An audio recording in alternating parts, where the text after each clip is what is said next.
Welcome into the PFF NFL Daily. Today discussing mock drafts. That's right, it's mock draft season, Sam. And our guy Mike Renner has a mock draft just this week. So we're going to give our takeaways on Renner's mock. I'm pretty sure we'll have one every single Monday between now and the draft, Sam. So plenty of mocking to be done here during the offseason. So let's start. Let's get into it. Mike Renner's mock draft from this week. It's over at pff.com. Any initial takeaways from you?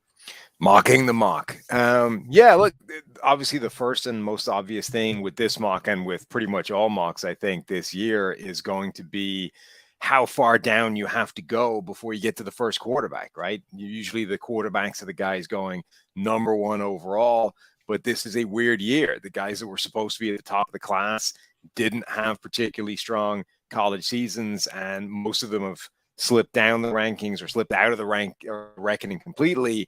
So you have to go all the way to number 6 with some pretty quarterback needy teams up top to get the first quarterback, Sam Howell of North Carolina. I think that in itself is interesting.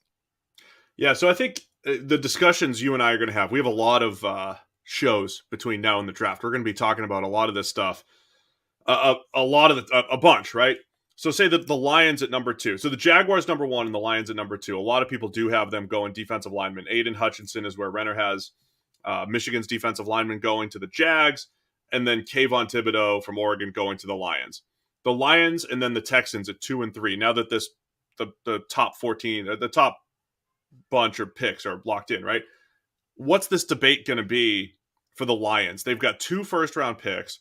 Jared Goff is their quarterback. Do you have to love a guy to take a chance? Like, you can't change your organization with a defensive lineman right away, but you could lay the foundation for the next quarterback with Kayvon Thibodeau, and then the Lions come back and get Chris Olave, fantastic route running wide receiver out of Ohio State. So they get him later on. So if you're the Lions, in this mock they get Desmond Ridder. There was a different one where they had Olave. But if you're the Lions, is that the strategy, right? Are you going to take one of these quarterbacks later? Are you going to try to build the foundation first? I think that's going to be a fascinating discussion for the Lions, for the Texans, for the Panthers. The Panthers feel a little bit more desperate maybe than the Lions or the Texans. But, I mean, those are the discussions I think we're going to be having quite a bit this offseason here. Yeah, and I also think an interesting thing generally is in these years where you don't have a clear-cut number 1 quarterback or a clear-cut guy that's going to go at the top, there's always this sort of debate about, well, what do you do next? There's no quarterback that should go number 1.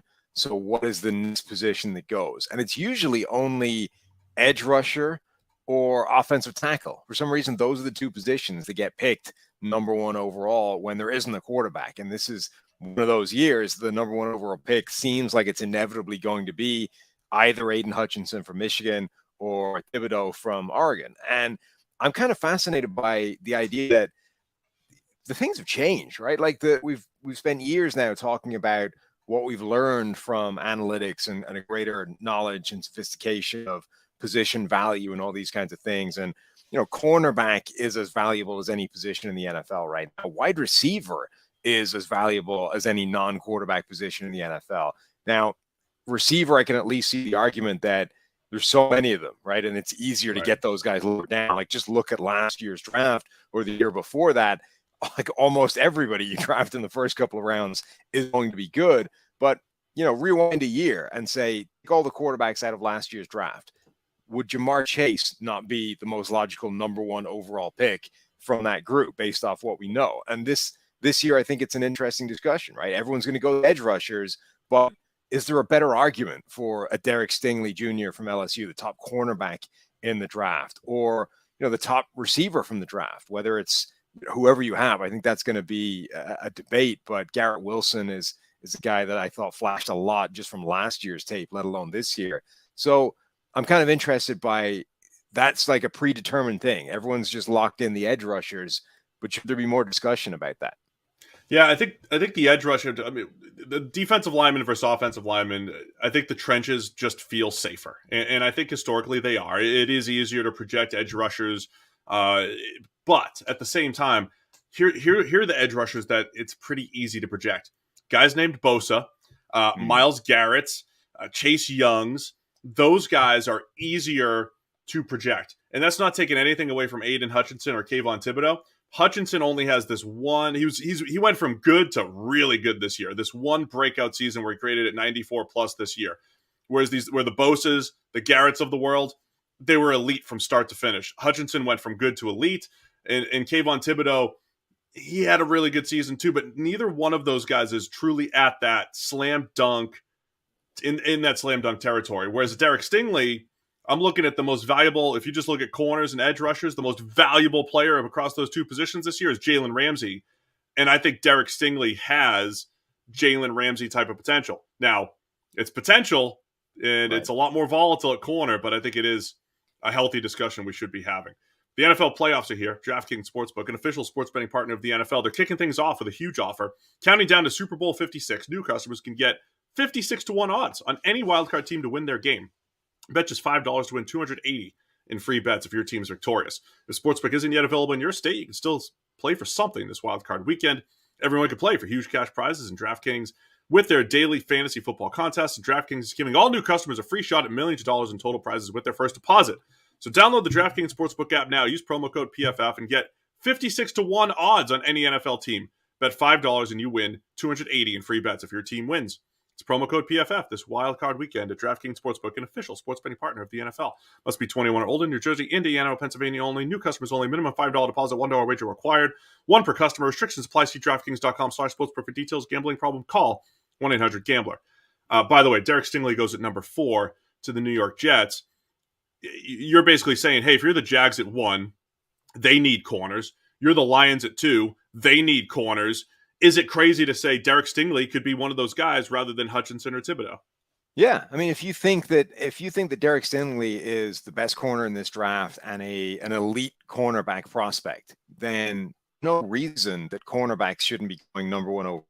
Telling me that an edge rusher can go number 1 overall, offensive tackle can go number 1 overall. There's a pretty good argument that says an elite number 1 corner is more valuable than either one of those positions, and yet. When was the last corner that went number one overall in the draft? It's like decades. Has it ever happened? I don't think it's ever happened. We'll have to get can we get the research team on that? Yeah. No, I don't think it's happened. And right. It could be in play this year. One other big takeaway I have, just this mock draft and others. Remember last year we were going through all of our mock drafts and saying, when's the first defensive player going to come off the board? Right. And it could have been Patrick Surtain. It ended up being J.C. Horn. But we were talking about Surtain and Micah Parsons, and we were thinking it could have been 10 or 11. It came at 8, I believe, last year, right? Yeah. But it could have been even lower. This year is going to be the opposite. There's a ton of defensive players, and you don't have those slam dunk offensive players. You just need teams to time, those Carolina years where you spend the entire draft on defense. You just got to pick the right year to do it. Right. So, this year is the year where everything goes on defense. Last year was the year where your entire draft should have gone on offense. As long as you do it that way sequentially, you're fine. The other thing is, so the Giants have 2 top 10 picks, as do the Jets. The Giants in this particular mock go offensive tackle Charles Cross, edge from Purdue, Karlaftis. And I'm looking at, what their opportunity is with Joe Judge now fired, a whole new regime there. If you're the Giants with 2 picks, do you automatically just have to take a quarterback just because you have the extra pick? You're playing with house money here. Don't you have to take a shot because Daniel Jones probably isn't the guy? And even if you don't love somebody, there's a chance that they're better than Daniel Jones and then, cheaper for an extra couple of years.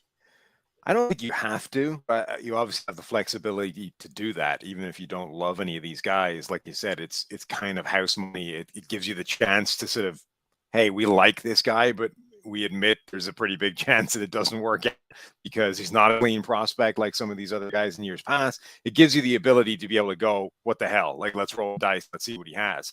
On the other hand, it becomes a really interesting year for them because they are going to be cleaning house, new GM, new head coach, new regime, and not just 2 first-round picks, but 2 top 10 picks, like 2 high draft picks to potentially add some legitimately impact playmakers to that team. And it needs a lot. Like, it wouldn't shock me if they treated this a little bit like the Detroit Lions treated last year's draft, where they say, put off quarterback, right? Daniel Jones is a perfectly adequate stopgap. And hey, maybe the last guy screwed him over so hard, there's more in the tank from Daniel Jones. So comes like a let's see what he is in a better environment. And worst case scenario, he's a bridge quarterback to the next guy that we get in a year's time. As long as everybody buys in for this sort of multi-year project, I think that's fine. I don't think they have to go QB, but they definitely have the ability to.